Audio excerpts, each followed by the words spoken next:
하나님 말씀은 데살로니가 후서 3장 1절부터 5절 말씀입니다. 5절 말씀을 한 절 합독하고 데살로니가 후서 3장 1절부터 5절 말씀을 보도록 하겠습니다. 자, 그러면 데살로니가 후서 3장 5절 한 절 말씀을 합독하도록 하겠습니다. 주께서 너희 마음을 인도하여 하나님의 사랑과 그리스도의 인내에 들어가게 하시기를 원하노라. 아멘.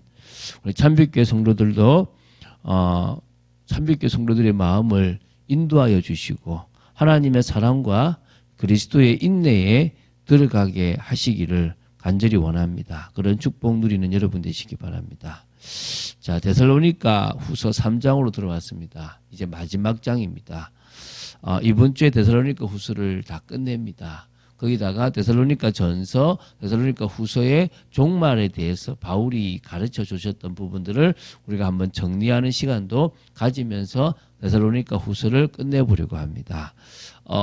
사람들이 자꾸 잘못된 지식에 속잖아요. 이 종말에 대한 것도 그리스도에 대한 것도. 그러니까 어찌 보면은 우리나라에만 해도 자칭 그리스도가 20 몇 명 되고 자칭 하나님이 몇 명 된다 그러지 않습니까? 왜 그렇습니까? 왜 그 사람을 따라갑니까? 말씀에 대한 분명한 지식과 그러니까 확립이 없으니까 그 사람들이 말하는 몇 가지만 보고 따라가 버리게 되거든요. 성경 전체를 쭉 보고 나면 이게 맞다 틀리다를 판단할 수 있는데 그게 안 되니까 그렇습니다. 우리는 말씀 위에 든든히 서는 축복을 누려야 될 줄 믿습니다. 자, 그러면 데살로니가 후서 3장에 대한 이야기를 하겠습니다.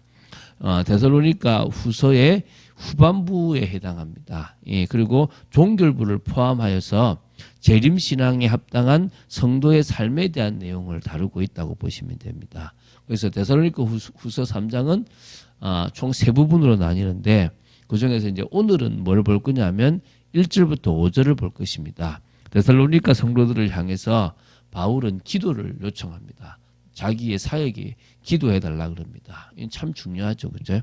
또 그들에 대한 바울의 신뢰가 있다라는 것을 또 이렇게 표명하고 이렇게 표현합니다. 마지막으로 세 번째 중보 기도 같은 이렇게 되기를 원한다라는 기도가 있습니다.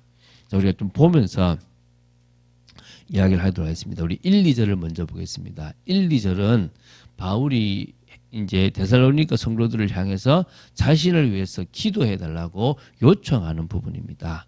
그 요청 제목은 두 가지라고 보시면 돼요. 자신이 전하는 복음이 데살로니가에서와 같이 널리 다른 데서도 전파되고 영광스럽게 되게 해달라는 것입니다. 그러니까 어디든지 자신이 가는 모든 곳에서 데살로니가 교회에서 복음을 전해서 너희들을 통해서 이렇게 하나님께 영광이 됐던 것처럼 다른 데서도 그렇게 되게 해달라고 하는 기도죠. 두 번째는 무리하고 그러니까 이게 뭡니까 이게 그러니까 부당하고 악한 자들로부터 자신을 안전하게 지켜달라고 하는 것입니다. 너무나 많은 위험이 있었습니다. 가래 위험, 강도 위험뿐만 아니라 핍박자들의 위험이 너무 많았고 40에 하나 감한매를 3번이나 맞을 정도로 참 많은 핍박을 받았거든요. 그런 가운데서도 자신을 안전하게 지켜달라고. 이 말은 위협을 느껴가지고 덜덜 떤다 이 말이 아니라 복음을 전하는 과정 속에서 하나님의 보호하심이 절대적으로 필요하다 이 말이겠죠. 바울은 누구보다도 기도의 비밀을 알고 있었고 사역 중에서 기도하는 사역을 가장 우선으로 자신이 사역을 잘해서 응답이 오는 게 아니라 하나님이 역사하셨기 때문에 이런 일이 되어졌다는 것을 알고 있습니다. 그래서 그런 측면에서 자신의 사역을 위해서 기도 요청을 하고 있는 것입니다. 저도 그걸 믿기 때문에 수요 예배는 만들지 않았지만 새벽 기도와 금요 기도회는 만들었고요. 집중 시간에는 오후 예배도 드리면서 우리가 기도 시간을 가지고 있는 겁니다. 말로만 기도해달라는 것이 아닙니다. 정말 기도의 비밀을 알고 누리는 사람으로 우리는요 서야 됩니다. 우리는 그리고 또 뭡니까? 다른 사람에게 또 그런 부탁도 하고 또 기도의 능력도 사용해야 될 줄 믿습니다. 모든 것을 정말 기도로 풀어갈 수 있게 되기 바랍니다.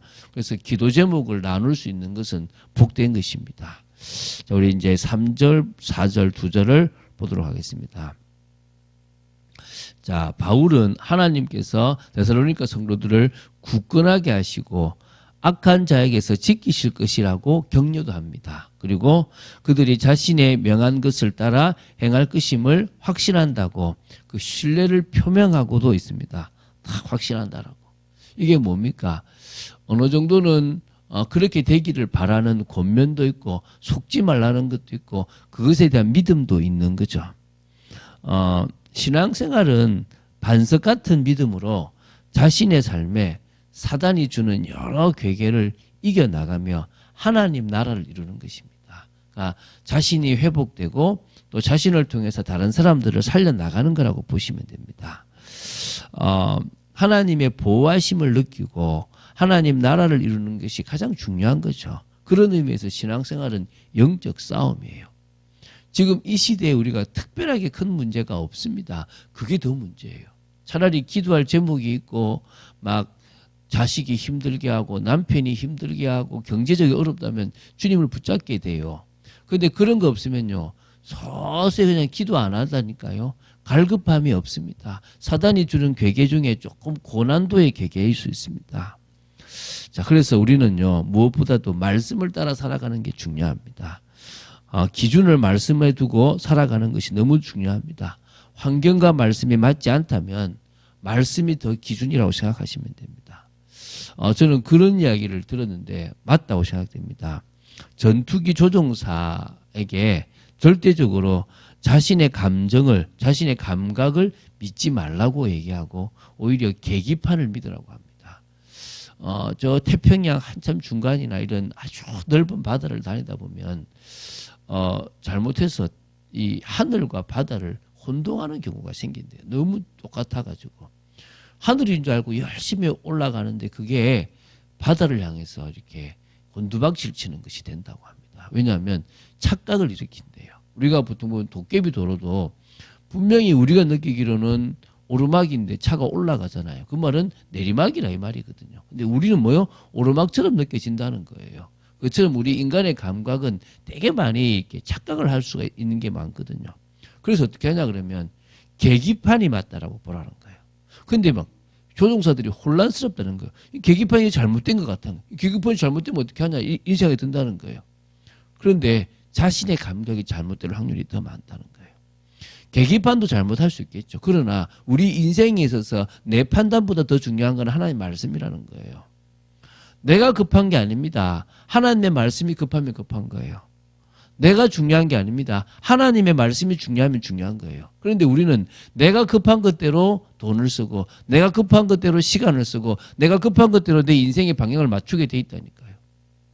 그러니까 뭡니까? 예상치 못한 일이 생기게 되는 거예요. 우리는 이걸 잘 생각하고 인도받을 줄 믿습니다. 그래서 실수를 막고 싶습니까? 실패한 인생이 아닌 성공한 인생을 살고 싶습니까? 응답받은 인생 되고 싶습니까? 그러면 말씀을 기준으로 두세요. 제가 인생을 살아가 보는데 말씀을 기준으로 살아가는 만큼 평안한 게 없어요. 내 생각이 들어가는 만큼 손해가 돼요. 오늘 복된 여러분 되시기 바랍니다. 자, 우리 5절을 이제 마지막으로 보겠습니다. 자, 이건 마지막이죠. 5절에는요, 다시 이 데살로니가 후서 전체 가운데 세 번째 중보 기도가 나옵니다. 내용은 이렇습니다. 주께서 성도들, 특히 데살로니가 성도들의 마음을 인도하여 그들이 하나님의 사랑을 확신하고 그리스도의 인내를 본받게 해달라는 그런 기도입니다.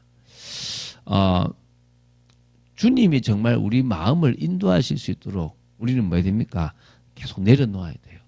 내 주권을 내려놓고 내 고집을 내려놓고 내 기준을 내려놓고 내 방법을 내려놓고 내가 원하는 목표를 내려놓아야 돼요. 그리고 주님을 주인으로 모시고 제가 살아가는 제 인생은 아무 의미 없습니다. 내가 원하는 방향이 아니라 주님이 인도하시는 방향을 따라 그 뜻에 순종하겠습니다. 라고 기도해야 되는 겁니다. 그러면서 이제 뭐냐? 이런 거 진짜 하고 싶으면요. 사랑 안으로 들어가세요.